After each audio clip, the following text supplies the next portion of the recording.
Hello, curious friends. Welcome to the Building Your Best Brain podcast. If you are new here, welcome. If you're returning, also welcome.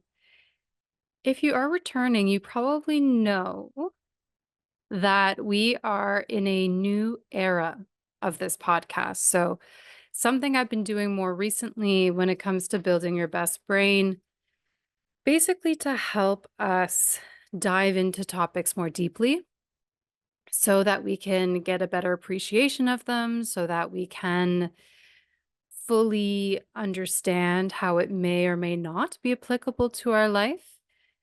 I've been doing these topics where I expand for 2, 3, 4, 5 episodes, and we are on episode 2 of the balanced brain. The balanced brain meaning not a brain that's perfect, not a brain that needs to overcome obstacles, a brain that is always firing perfectly in perfect balance all the time. A balanced brain is a flexible brain. It's a resilient brain. It's a brain that's able to shift into different states more easily.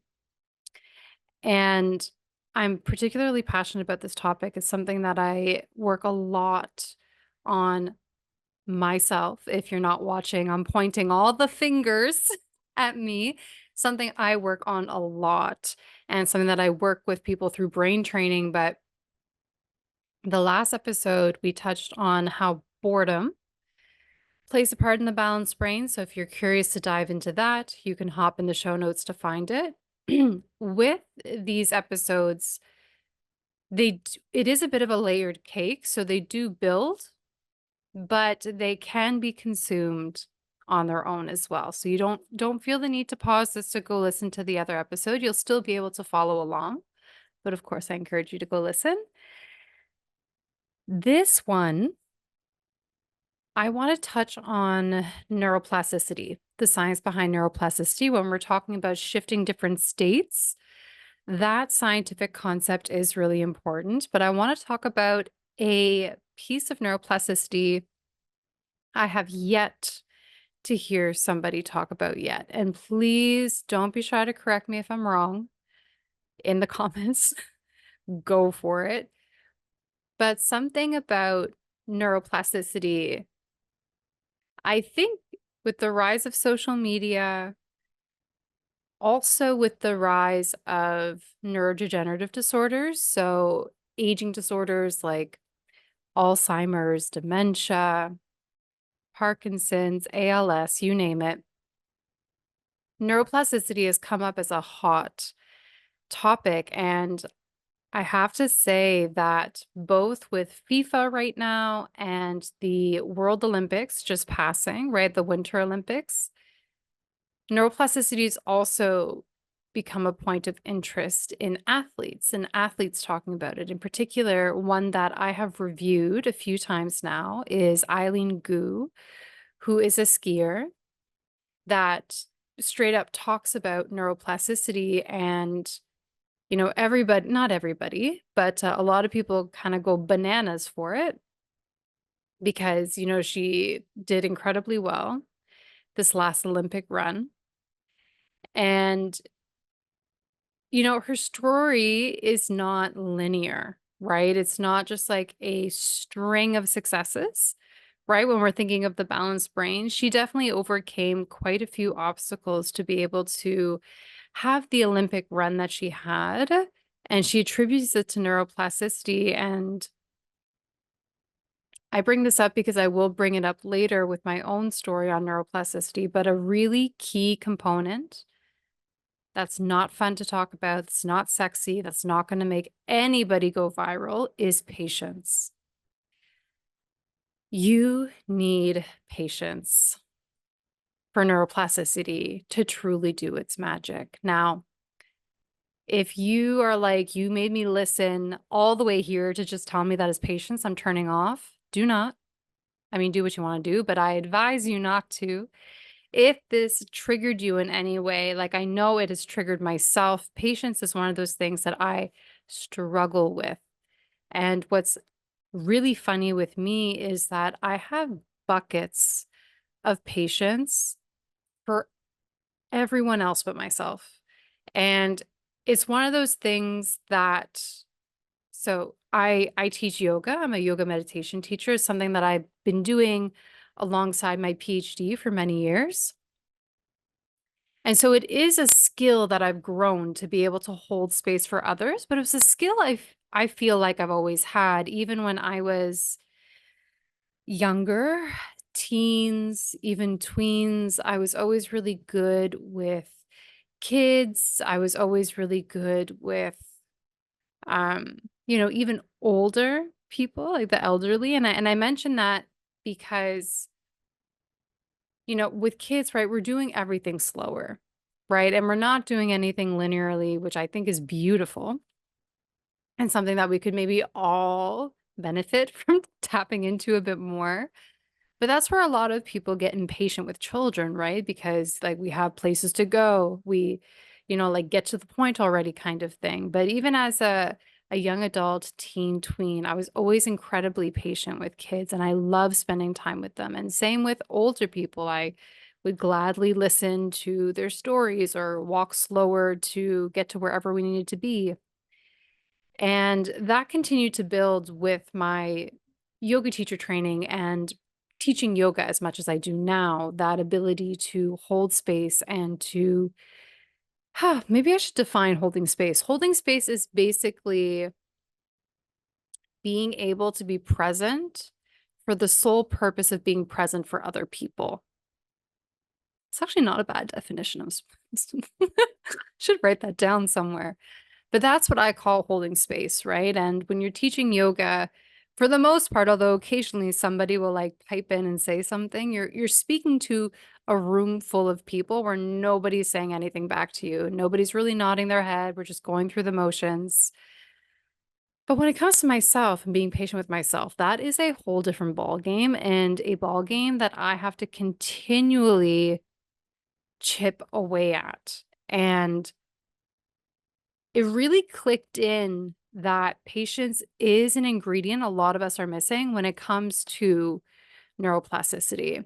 And so before I dive into the neuroscience behind neuroplasticity and a bit of the like cellular biology of it, I do want to connect how I experience patience in regards to this and where this all clicked in my brain. So I'm going to start by taking us back. So right now we are mid-July 2026, and I started my yoga teacher training early 2020, January 2020. I did it in Ottawa at a studio to my Ottawatonians, O-Town friends.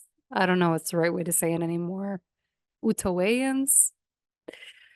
I started my yoga teacher training at Elevate with Jess and Rob, who some of you maybe know. And my journey to yoga was quite important to where I am today. And I'll spare you the details, but basically, by the time I finished my master's, I was completely burnt out with a bipolar diagnosis, put on new medication. And when I finished my master's and I was figuring out what I was doing next, whether I was going to do a PhD, whether I was going to go into the workforce, I found yoga to help increase my body awareness. Because my burnout was so colossally train wreck, catastrophic in nature, I one of the symptoms I guess you could say I had was I had no body awareness. I was constantly getting bruises everywhere. I was very much out of my body, really not aware of where I was in space. And so I thought yoga would help me with that. And little did I know that it was going to provide me so much more. It really gave me a true taste for the first time what it felt like to be in a relaxed state, a parasympathetic state that really allowed my emotions to come through and gave me a true space where I could work through things that medication couldn't help me, therapy at the time wasn't able to help me. So when I decided to do my teacher training, I took it quite seriously. And I, had been only doing yoga for a couple months, but I was like, I need to teach people this yesterday. And what's great about yoga teacher trainings is, you have lead teachers, right? So Rob and Jess, incredible. They still do this. Definitely go check them out if you're curious and you're in the area, want to take a class with them or just do the teacher training. But you also get guest teachers. So you get other teachers that are very specialized in particular topics. And I had one teacher that I really loved, and she was an osteopath. She was also, I believe, into Reiki, and she had a therapy clinic, an osteo massage therapy clinic, and I was telling her a bit about my story. And she gave me some really good references on where people are studying or utilizing both the brain and yoga, one of them being Love Your Brain Foundation. And this is actually, oh, I'll put them in the show notes, but it was inspired by a really famous snowboarder, and he suffered several what we call TBIs, traumatic brain injuries. And then his brother, I believe, who may have also been his coach, and his wife started a foundation called Love Your Brain, where they teach teachers and they provide a lot of different things. But I did a teacher training from them to help deliver yoga in a way that's designed to be safe for those that have suffered from TBIs as well as their caregivers. And as I was kind of getting into this world, I had all these really big visions of what I wanted my yoga teacher career to be, right? Like, what is it that I want to bring to this world? And I wanted to, you know, research more about it in the lens of neuroscience. And I wanted to be able to provide my students relief that I was able to get. I wanted to do more research in this area. I wanted to create unique workshops where we would blend both the spiritual and the science. And I had all these really big ideas. And of course, if you remember that I started this in 2020, partway through our training, COVID hit. And during that time, I was also having a bit of a quarter life crisis. I would have been 26, maybe 27. And during that time, I decided to leave my corporate job to go pursue my PhD, which I'm in the process of finishing right now. And basically, what happened was, because COVID happened, none of the studios were hiring, none of the studios were really operational.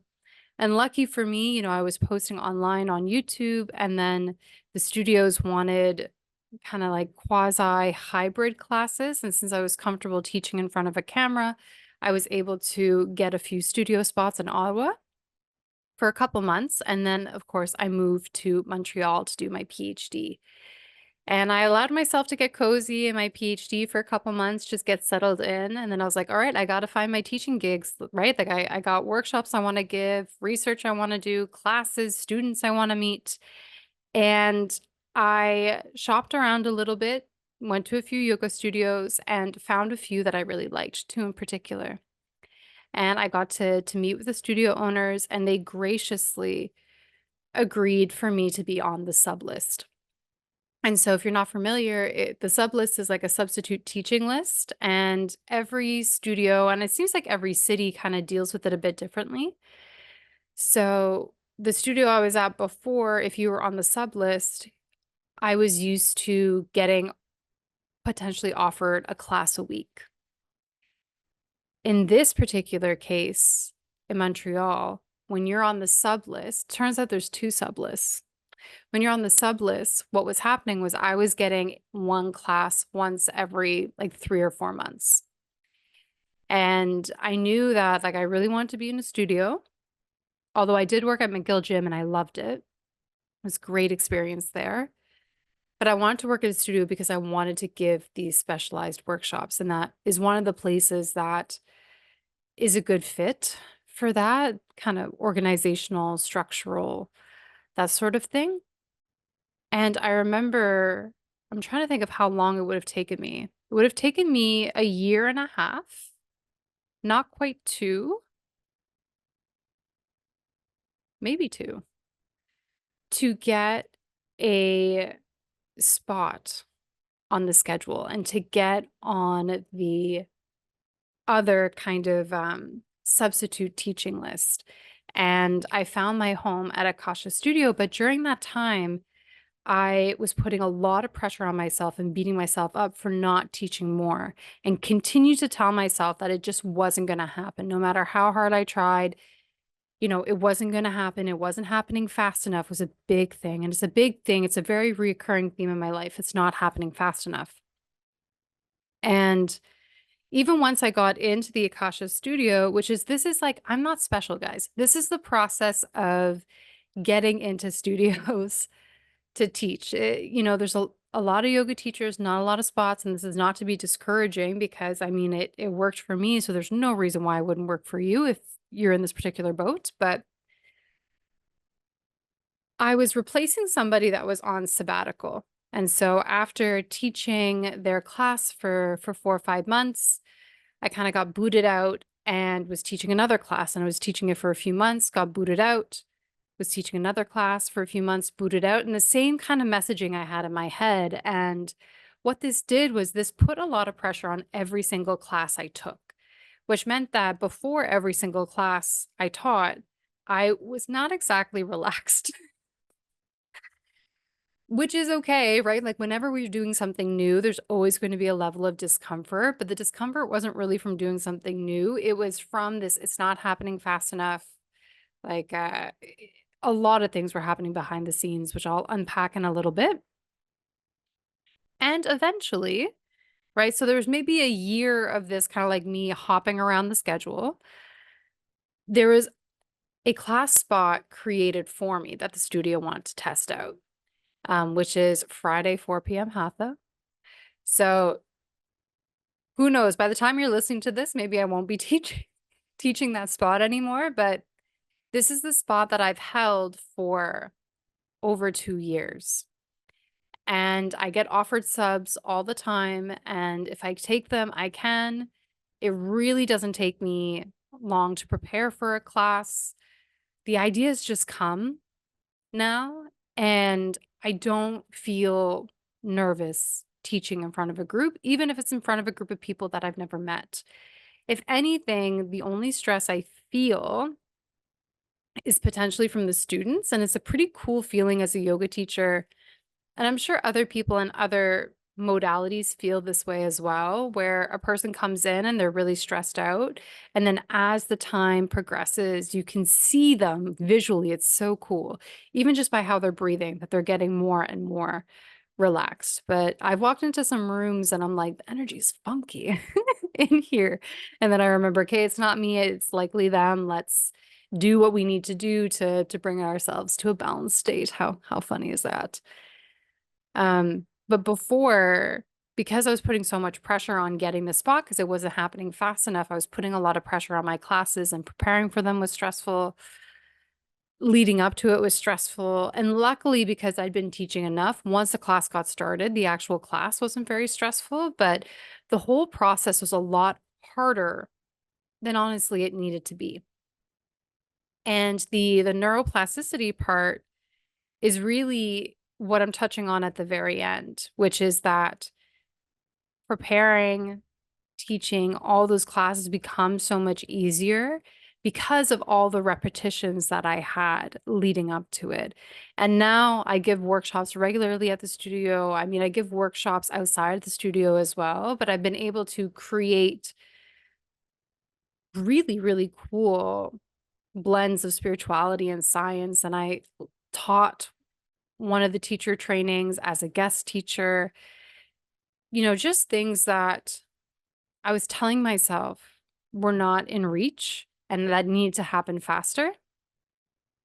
That happened that I don't even think twice about anymore, which is a really good lesson in patience, right? Because think of how much energy I could have saved myself if I didn't have that level of impatience. And think about how those classes could have been better in the sense of maybe the quality of class could have been better. Maybe I would have been able to be more present for my students, or even just better in terms of planning, leading, and executing, right? If I wasn't so impatient.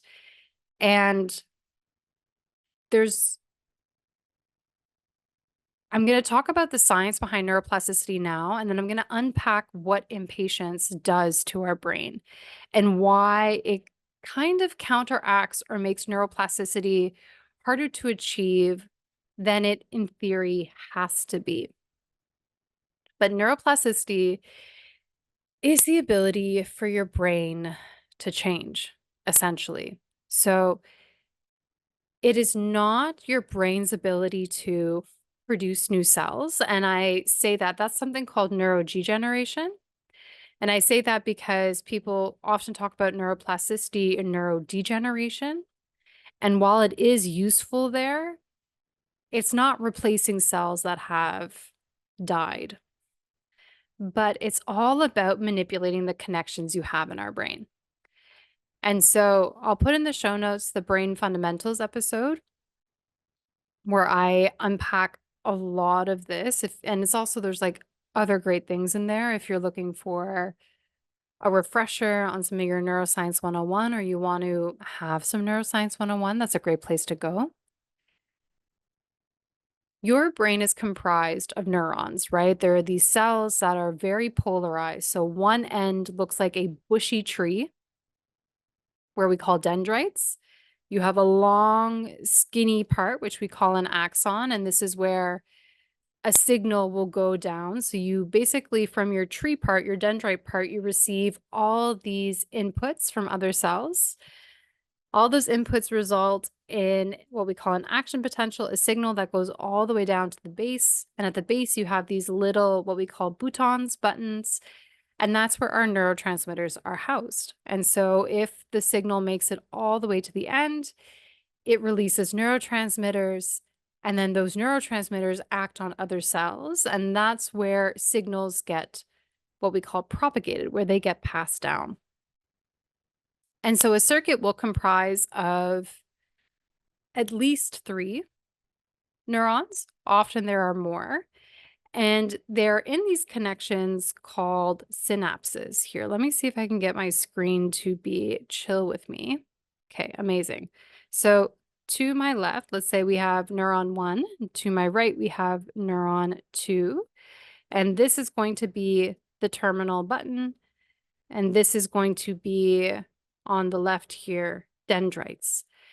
And so what's interesting is that these cells actually don't connect physically.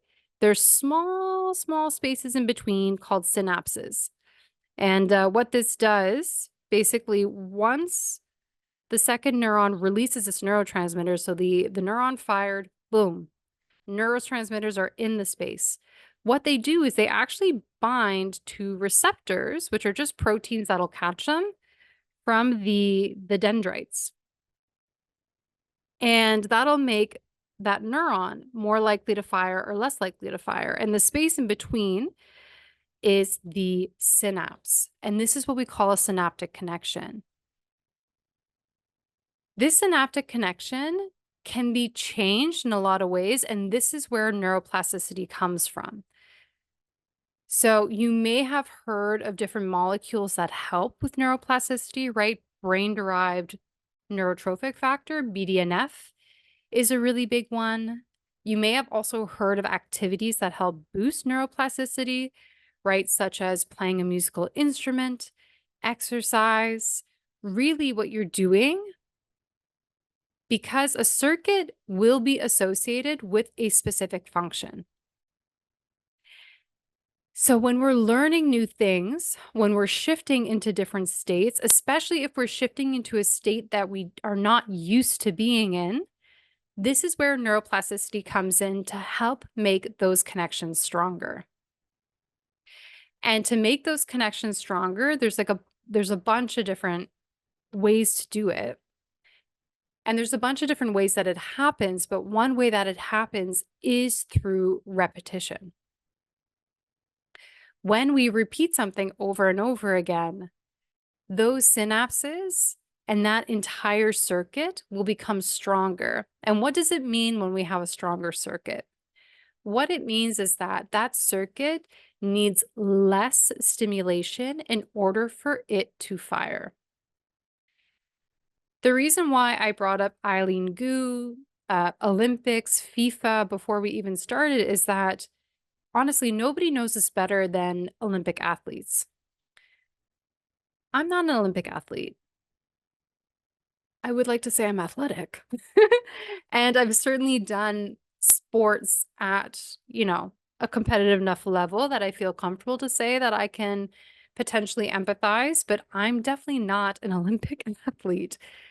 But I guarantee that their training regimen is a lot of the same thing.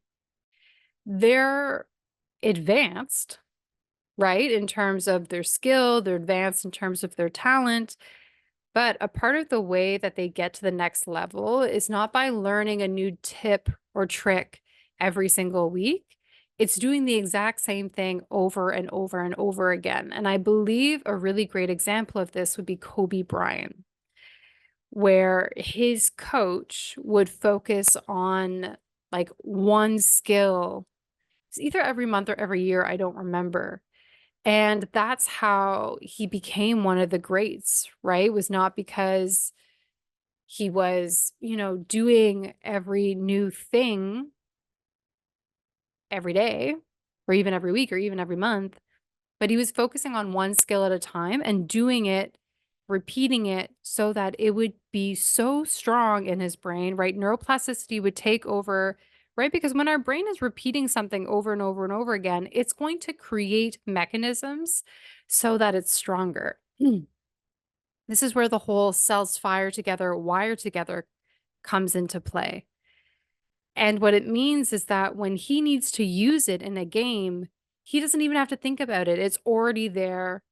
Once the ball like touches his hand, he's already dribbling without even thinking about it because that circuit is so strong. And what happens, so for example, right, when we think of me teaching yoga, that circuit is very strong now. Could that circuit have been stronger if I was more patient? Yes. Why? Why is patience involved? Nobody is immune to this. If you want to tap into neuroplasticity, you need repetition. You need repetition. There's no, yes, people are maybe like naturally more talented at certain things or more inclined to certain things, but nobody can get beyond repetition. That is how you gain mastery. And that is how you gain a circuit that is so strong that you can use it without even thinking about it. And what impatience does is it activates your stress response. And I'm sure you guys who have been following me for a while are like, of course, you're going to talk about the stress response. You always talk about the stress response. What can I say? I'm very predictable. Uh, I just, what being impatient does is it puts pressure and urgency on you, and that activates the stress response. And so, what you're actually strengthening by being impatient is your stress response. You're not strengthening the circuits that you're actually trying to build and grow, which is this weird kind of balance. And, there's been some athletes. So with FIFA, I'm thinking of Haaland, who I believe is from Norway. And I'm sure if I got this wrong, you guys will let me know. But he is kind of popping off on social media because of his striking in soccer, but he also talks a lot about sleep and nutrition. He meditates as well. And a really big part of his mindset, which a lot of these really remarkable athletes have, is the ability to focus, right? So the ability to focus, to stay on task, to do those repetitions, but then to also have fun with it and relax a little bit. And that's because you don't want to strengthen your stress response, right? It's going to prioritize different things. It's going to prioritize nutrients going into different places. It's going to prioritize your attention going to different places. It's not going to prioritize strengthening the circuit that you are trying to repeat. So really, patience is such a neuroplasticity hack that we're not talking about because everybody wants everything yesterday, including myself. I am not immune to this. I have big dreams, big goals. Some of them I have achieved, some of them are in the works. And anytime that I feel like I'm not moving fast enough, I haven't done enough, that is strengthening my hypervigilance in a way that I don't want it to, because I want to be building circuits that are going to support my dreams, right? I want to be building circuits that are going to help me be a better communicator, that are going to help me pick up on trends so that my clients get better brain training results, that are going to land me that next idea that I want to bring to a workshop or maybe want to write a book about, right? I'm not going to get there by putting more pressure on myself. I got to show up and do it, right? So there's no way of avoiding the repetition. You do have to show up and do it, but can you show up and do it and be patient with yourself? And for me, and it's going to be a bit different for everyone, right? That root of that impatience or where that impatience is stemming from is different for everyone. And for me, a really big part of me being impatient is because of a belief that I think even if I do everything right, maybe it won't happen. Anybody else in this boat? And there's many different ways of tackling it, and that's not really the point of this episode, although I'm happy to expand on it in another episode, or if you're like, wow, that was literally, I need to know this right now, check the link below, send me an email. I'll send you some additional resources, but the impatience, once you shift it, right, you're giving your brain more opportunity to build the circuits you want to build. Neuroplasticity happens with repetition, but you can repeat all you want. If you're impatient, it's going to make the process longer and harder. One thing that really helped me with my impatience is knowing, even just simply knowing that I'm impatient because I have a fear that it won't happen. And there's an element that we have as humans. I think our society has maybe, what is the right word?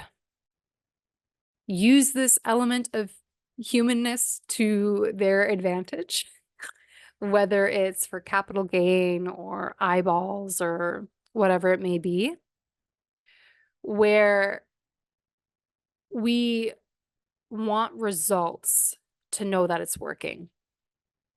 And that's a really big part of neuroplasticity that I honestly, a huge part of my job doing brain training with people is to simply encourage them to keep going. And what's cool is that, we look at their brain data.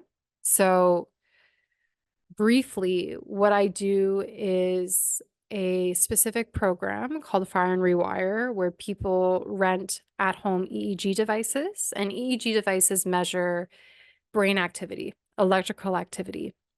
And we will train a brainwave in a specific area to help with their stress, in particular their core stress circuit, which I'll link in the show notes what that is. But that, can include people that struggle with sleep, people that struggle with brain fog. I've had quite a few people come in with perimenopause, menopausal symptoms. And the technique we use, and we use a lot of other tools as well, is neurofeedback. So when you connect your at-home EEG device to your phone, the protocol will have like specific music or video. And whatever brainwave we're training, when we increase that brainwave, the music is also going to increase. And if the brainwave decreases for whatever reason, the music will decrease. So you know in real time what your brain is doing, which is an incredible modality playing on the brain's reward system, playing on its ability to learn. And I had a client that was in her mid 70s and was struggling quite a bit with sleep and stress. And we were working on shifting a particular brainwave in a particular region. And she did an incredible job being diligent, kind of similar that way, diligent. And she was noticing some benefits when it came to her stress regulation. She was a lot less stressed throughout her day, but she didn't see any shifts in her sleep yet. And we worked together for a little over 3 months. And when I looked at her brain waves, her brainwaves stayed the same for 2.5 months. 2.5 months.